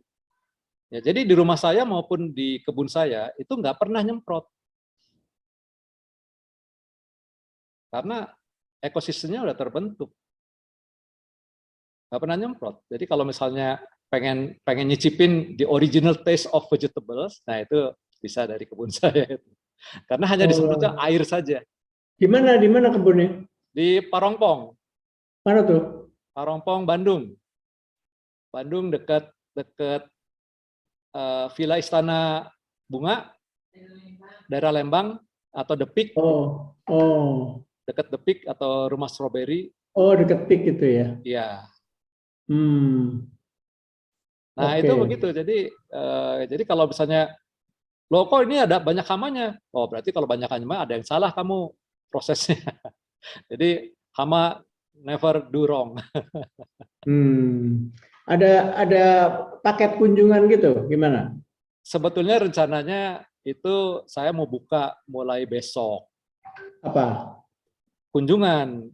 Gitu. Jadi kunjungan yang sekalian ini ada penyuluhannya. Oh iya, memang itu. Jadi namanya learning and refreshing. Jadi di sana bukan buat rekreasi, buat belajar. Ya, berapa lama? Itu apa namanya sampai siang hari. Jadi paling biasanya dari jam 10 sampai jam 11-12-an. Oh, berapa paketnya? Paketnya murah kok. Tapi berapa? karena sekarang ini lagi Omikron, jadi saya stop dulu. Oh. Stop dulu. Kapan dibukanya? Apa namanya? Kalau dulu sih kunjungannya habis itu diakhiri dengan kita ngobrol lebih lanjut di warung sambil makan siang gitu. Jadi saya sekarang belum berani begitu. Jadi mohon maaf belum waktunya. Mungkin mudah-mudahan kan katanya Omikron Maret nih puncak, berarti mungkin habis Lebaran lah kita bisa buka gitu ya. Jadi nanti akan belajar step-step dari proses awal, dari mulai bikin kompos, bagaimana saya membentuk ekosistem, ya ada soil rotation, ada crops rotation, crop diversification, ya itu semuanya dilakukan sehingga betul-betul membuat yang namanya populasi hama itu terkendali. Ya terkendali, dia tetap ada. Jadi hama itu mitra sebetulnya kalau di kami, ya bukan kriminal, bukan. Gitu. Jadi disebar aja gitu. Jadi apa namanya kita juga apa namanya jadi tenang gitu. Kalau misalnya ada yang Pak ini jadi tempat saya itu satu bed itu terlokalisir kecil-kecil. Jadi kalaupun ada yang rusak, misalnya pakcoy di sini rusak, nah hama pakcoy di sebelah sana aman-aman aja. Karena tadi terisolasi.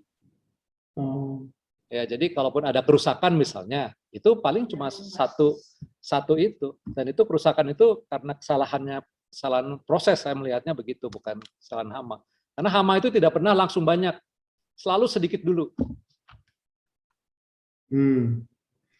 Itu ya, jadi kalau bisa jangan ada semprotan-semprotan. Walaupun pestisida organik diizinkan, kita menanam berdasarkan ekosistem. Itu efek polyculture tadi artinya kita nanam di satu tempat yang berbeda-beda tanamannya gitu ya? Iya, jadi kalau di kebun sih saya per bed itu panjangnya kira-kira 4 kali 1 meter, itu satu jenis tanaman. Ya, tapi kenapa per bed seperti ini? Karena ini masalahnya kan masalah planning ya. Ini kan masalah apa? Memenuhi kebutuhan pasar. Ya, kebutuhan pasar seperti ini saya harus bikin planning sehingga di plotnya satu bed isinya A, bed sebelahnya B, bed sebelahnya C dan sebagainya. Tapi kalau di rumah ya, di rumah konsep kami namanya urban nutri garden, fokusnya pada nutrisi bukan just crops gitu ya. Nah, itu kalau di rumah itu satu area itu macam-macam boleh. Malah jadi cantik pemandangannya. Ya, oke. Jadi itu istilah polikultur di situ ya? Iya. Oke, jadi nanti kalau udah buka, ini kabar-kabar. Boleh. Atau dibatasi. Mbak Reno rajin kok lihat Instagram saya, farm organiknya pasti di posting di Instagram. Thank you. Sorry gue nggak buka ini video. Oke, no problem. Tapi menyimak. Atau dibatasin yang kunjungan berapa orang? Itu udah 15 orang rencananya. Karena rencana bulan Maret 2020. Maret 2020 itu kan pas lagi naik COVID-nya. Jadi udah delay 2 tahun gitu. Oke. Ya, nanti kita tunggu. Oke. Ini ya kunjungannya. Sip lah. Oke, Mas Arief tadi mau nanya ya? Iya, Pak. Ya, silakan. Ini terus terang saya tertarik sekali. Yang nomor 1 yang mau saya tanyakan, Bapak buka kursus enggak? Saya mau ikut kursusnya Bapak, privat. Kursus. Masuk buka ke ya? bit.ly/farmo course. Mungkin benar-benar. Nanti mungkin bisa di WA-kan ya Pak? Oke. Saya WA dulu Bapak. uh, Saya tertarik sekali ini ilmunya.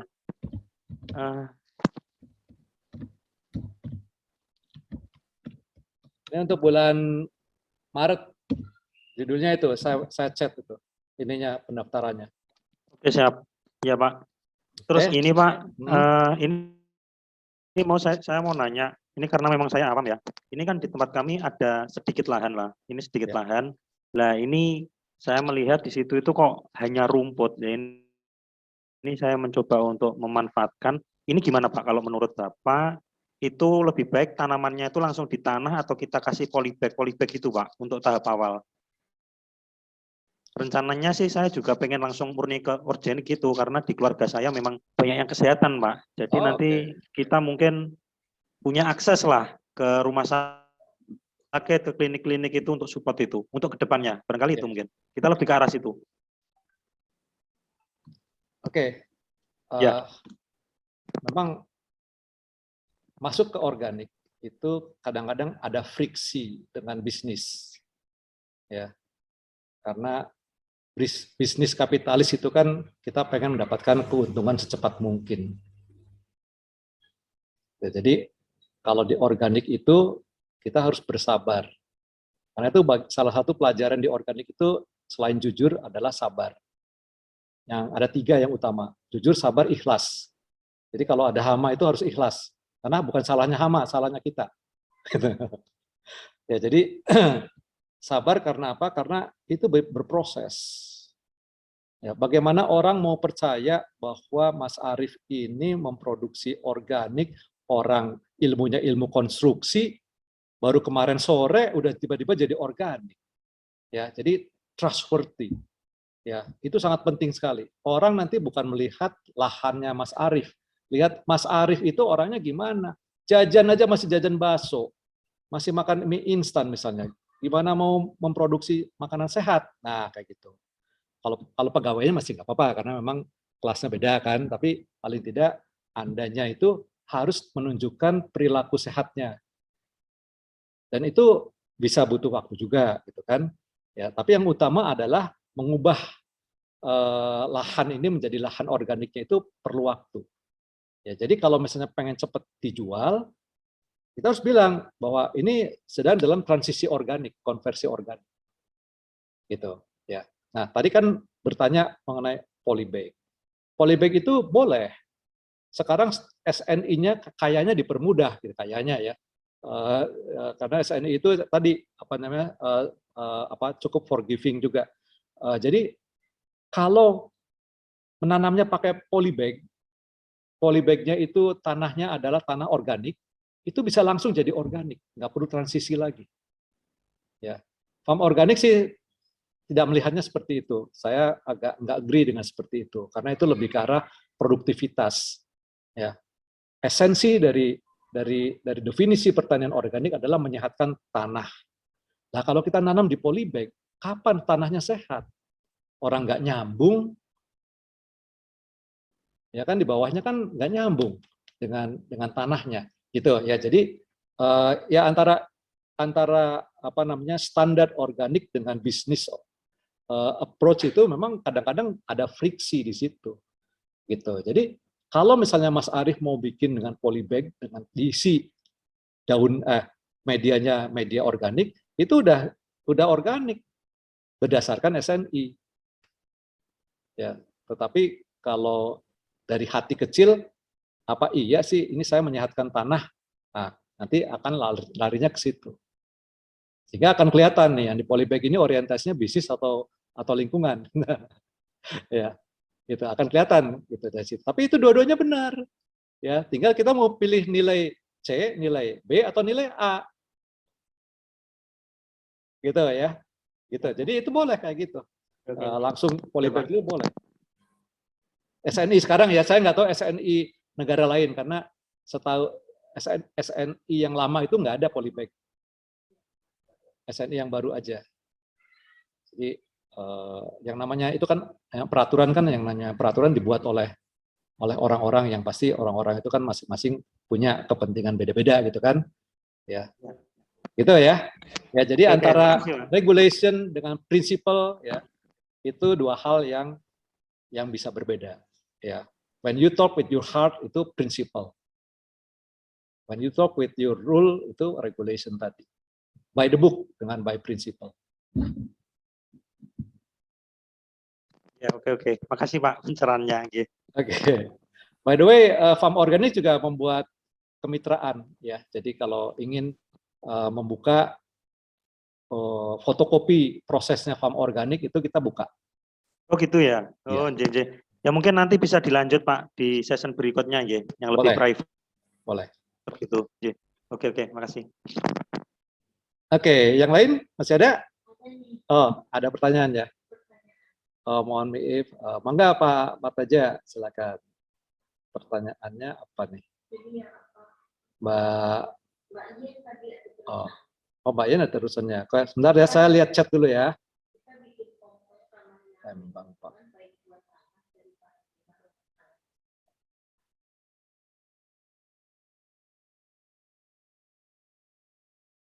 Apakah kita bisa bikin kompos yang ramah lingkungan baik buat tanah dan dari bahan rumah tangga di sekitar? Iya, jadi itu kan limbah rumah tangga itu kita harus pilah-pilah juga ya, Mbak Yen. Jadi ada yang compostable, ada juga yang enggak. Kalau kita bicara limbah rumah tangga kan racun juga ada ya. Bahan-bahan yang chemical juga ada juga. Ya, jadi nanti dimulainya itu dari rumah tangganya memilah-milah dulu. Bahan yang ramah lingkungan, yang compostable-nya itu. Nah, itu baru ini bisa dibuat kompos. Gitu. Kalau kursus Urban Nutri Komposnya itu kayaknya bulan April, awal April. Nah, itu akan dibuka mengenai kompos itu apa, bokasi itu apa, karena banyak juga yang masih punya pengertian yang salah, beli wadahnya apa, dipakai buat apa, gitu. Sehingga banyak sekali gagalnya itu ya biasanya bau gitu ya. Ya kompos, bokasi, no bau.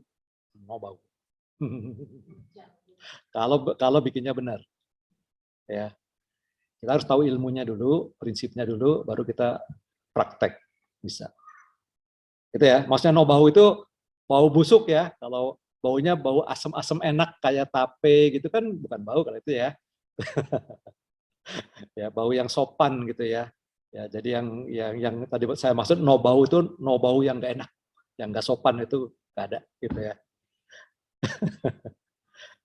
Oke, tadi ada pertanyaan kedua ya. Apakah Assalamualaikum warahmatullahi wabarakatuh. Waalaikumsalam.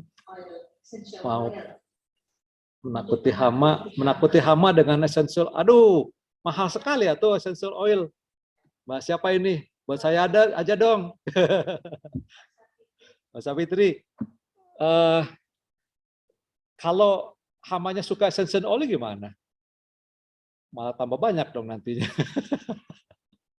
Just kidding. Ya, tapi jadi gini, kalau memang itu essential oilnya itu tidak disukai oleh hama, ya pasti hama akan lari, gitu. Ya, tapi tadi jadi itu adalah kalau kita bicara pestisida, semprotan dan sebagainya, itu adalah mindset kimia. Ya, kalau kita bicara cari pupuk yang maknyus dan sebagainya, itu adalah mindset kimia. Gitu ya. Jadi kita harus ubah dengan mindset itu mindset organik. Yaitu apa? Jadikan tanahnya saja sehat. Kemudian lakukan yang tadi yang saya bilang rotasi-rotasi itu. Ya, persis seperti membentuk hutan. Ada hama biarin aja. Ada hama banyak burung juga kok dimakanin juga. Bolong-bolong, ya bolongnya sedikit. Ya. Karena Allah kan mengatakan tanaman yang kamu tanam yang dimakan oleh makhluk lain itu adalah sedekahnya kamu. Lah itu sumber sorga kalau dimakan. Kalau sampai rusak berarti kita yang salah. Coba kita buat supaya bisa bagi-bagi. Sebagian buat hama, sebagian buat kita. Gitu. Yang bolong-bolong itu kalau udah di dapur, udah dimasak itu bentuknya udah sama juga kok. Sama yang mulus. Gitu ya. Ya, Mbak Fitri ya. Oke, masih ada lagi enggak? Oke. Buat skala rumahan. Oke, oke. Ada kursnya bulan April. Oke, Maret dan April ya Mbak Agi. Kalau bulan Maret tanggal 12 itu kita bicara superfood di dalam rumah. Jadi kita bisa membuat superfood di dalam rumah. Waktunya singkat, panennya singkat, tapi nutrisinya wow. Ya. Dan harganya juga bisa wow kalau dijual. Ya, itu superfood ya. Ya, jadi kita sering melakukannya tanpa menyadari. Nah, di kursus itu saya akan coba arahkan sehingga terarah apa yang akan kita lakukan. Kita ngerti what we are doing. Itu tanggal 12. Tanggal 26 dan 27-nya itu kursusnya lebih ke arah yang di halaman, outdoor. Nanti bulan April itu ke kompos dan vokasinya. Itu ya Mbak Agi. Oke, masih ada mungkin satu lagi sebelum saya tutup? Kalau masih ada. Itu kalau nggak ada yang tanya, saya mau tanya. Silakan Mas. Tadi kan unsur hara untuk organik itu kan memang lebih kecil ya, tapi kan ekosistemnya terbentuk. Ini faktor yang penting lain selain unsur hara tuh ini ya, kalau tadi bicara cacing segala macam tuh perlunya ini ya, udara ya. Ya. Kalau pupuk kimia kan dia tidak membuat porosity gitu. Ya. Jadi artinya organik itu salah satunya menang dari situ ya, karena ada mikroorganisme tadi ya. Betul. Prinsipnya begitu bukan? Betul. Pemahamannya. Iya. Jadi itu nanti ada yang di kelas tanggal 26 ya. Jadi bocorannya, teaser. Pada saat kita memberikan kompos di tanah, ya, maka kompos ini pun tidak bisa langsung diserap oleh akar. Masih butuh proses lanjutan, ya, diurai oleh mikroba. Nah, karena itu akan mendatangkan banyak mikroba di situ. Diurai oleh mikroba, baru dia bisa menjadi nutrisi yang serapable, bisa diserap. Nah, mikroba-mikroba ini sambil mengurai itu sebenarnya dia memakan, dia akan berkembang biak. Nah, di situ akan banyak sekali mikroba di situ. Mikroba-mikroba ini ya selain dia mengurai, dia akan menangkap nitrogen yang 80% ada di udara. 80 sekian persen. Itu ditangkap oleh mikroba. Tangkap, fiksasi nitrogen, diubah sama dia menjadi oleh mikroba yang lain menjadi amoniak, menjadi nitrit, jadi nitrat, baru diserap oleh akar. Ya, jadi sumber makanannya itu bukan dari kompos saja, tapi dari nitrogen yang ada di udara. Kemudian yang namanya mikroba ini akan mendatangkan organisme lain yang lebih besar, jenis-jenis protozoa, jenis-jenis cacing, jenis-jenis binatang berbuku-buku. Ya, nah dia ini kan akan bergerak-gerak. Gerakan dia itu akan membentuk tanah yang poros, sehingga tanah yang poros ini akan memudahkan sirkulasi udara nitrogen dari atas dan juga memudahkan air masuk ke dalam. Binatang-binatang ini kemudian dia juga akan pupnya ini diurai oleh mikroba menjadi makanannya tanaman lagi. Binatang-binatang ini yang udah tua akan mati, hancur, diurai oleh mikroba jadi makanannya lagi. Ya, jadi modalnya cuma kompos tadi, efeknya besar sekali. Membentuk ekosistem dalam tanah. Nah, kira-kira itu yang terjadi. Jadi biarkan tanah yang menumbuhkan, jangan kita mikir tanamannya itu dengan komposnya kita, jangan. Gitu. Suara saya masih kedengaran ya? Halo. Oke. Ya, jadi tadi keputus nggak ya? Tadi soalnya ada gangguan. Keputus nggak penjelasan saya? Tuh, kayaknya punya Mas Brata ada gangguan tuh. Diam aja. Tidak. Jelas kok. Enggak. Soalnya gambarnya diam aja. Gitu ya, jadi itu. Konsepnya itu seperti itu. Nah, kalau komposnya dikasih ke tanaman, ya kapan gedenya orang cuma 5%. Ya, jadi ibaratnya kalau kimia, itu bakar satenya pakai gas, cetek, langsung dibakar. Tapi kalau organik, bakar satenya pakai areng. Komposnya itu api pertamanya itu, areng pertama itu kompos. Baranya lebih bagus, lebih panas, lebih merata, harum pula gitu. Begitu arengnya mau habis, tinggal tambahin aja. Jadi penjelasan lengkap tanggal 26 ya? Tanggal 26 ya. Siap. Nah, ini tanggal 26 lama amat. Lama amat ya, aduh. Bikin Februari aja. Februari ya. Karena bulan Februari. Hah? Iya kan Februarinya sekarang masih tanggal muda. Gitu ya. 2 minggu lagi ya. Ya udah, tadi saya pikirkan apakah bisa dipercepat atau tidak. Siap.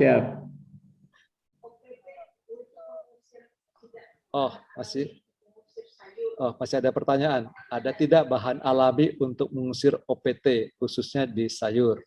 Ya. Tanam herbal-herbalan aja. Tanam herbal-herbalan, di mana-mana tanam herbal-herbalan. Yang bisa dimasak boleh. Ya, kalau paket yang bagus-bagus itu ada kayak rimpang-rimpangan, rosemary, basil atau kemangi, bawang daun, tomat, thyme, oregano, apalagi semua seledri, ya itu kalau dia dicampur-campur gitu, itu hama itu bingung. Ini saya mau ke Mas Arief tapi mesti lewat Mas Brata nih, padahal saya nggak suka sama Mas Brata, yang nggak nyampe ke Mas Arief, gitu ya. Ya, jadi bunga-bungaan yang warnanya kuning cerah. Nah, dia itu bisa mendatangkan serangga-serangga baik. Ya, yang serangga ini juga bisa makan hama juga, ya. Bisa juga untuk penyerbukan, ya. Atau kadang-kadang hamanya juga main ke bunga. Ya, setelah dia puas main ke bunga, mau pulang baru lihat sayuran enak. Nggak pulang, ya besok lagi, tapi besok lihat bunganya cantik terus. Kenapa? Jadi hama itu sama ya, kayak kita ya, lihat yang cantik-cantik juga suka gitu. Itu ya bunga herbal, tanam ya. Jadi kalau misalnya main ke tempat saya itu yang di kebun juga itu di sela-sela di belakang saya itu sela-selanya itu banyak herbal. Tumpang sari ya? Bukan tumpang sari. Istilah kita companion. Companion itu jadi kalau menurut saya tumpang sari itu seperti apa ya? Seperti sambil menunggu nanam apa gitu. Ini sih enggak. Ini on purpose dipakai untuk membuat diversifikasinya itu tinggi.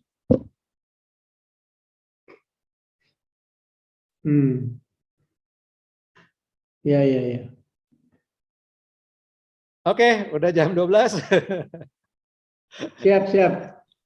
Saya cukupkan sampai sini dulu ya.